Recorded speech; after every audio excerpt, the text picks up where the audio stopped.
നമ്മളൊരു ഡിസൈനിൽ ഒരു ഫോട്ടോയ്ക്ക് പകരമായിട്ട് ഒരു വ്യക്തിയുടെയോ അല്ലെങ്കിൽ ഒരു ഒബ്ജക്റ്റിൻ്റെയോ ഒക്കെ വിഷ്വലി നമ്മൾ അവതരിപ്പിക്കുന്ന കൺസെപ്റ്റ് ഉണ്ടല്ലോ. ഫോട്ടോയ്ക്ക് പകരമായിട്ട് വിഷ്വലി നമ്മൾ അവതരിപ്പിക്കുന്ന കൺസെപ്റ്റ്. അപ്പോൾ ആ ഒരു കൺസെപ്റ്റിനെയാണ് ഇല്ലുസ്ട്രേഷൻ എന്ന് പറയുന്നത്.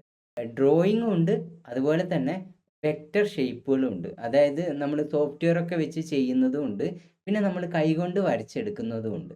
ഫോട്ടോ ഉപയോഗിക്കാതെ തന്നെ യുണീക്ക് ആയിട്ടുള്ളൊരു വിഷ്വൽ ബ്രാൻഡ് ഐഡന്റിറ്റി കൊടുക്കാൻ നമുക്ക് ഇത്തരത്തിലുള്ള ഈ ഒരു ഇല്ലുസ്ട്രേഷൻ കൊണ്ട് സാധിക്കുന്നുണ്ട്.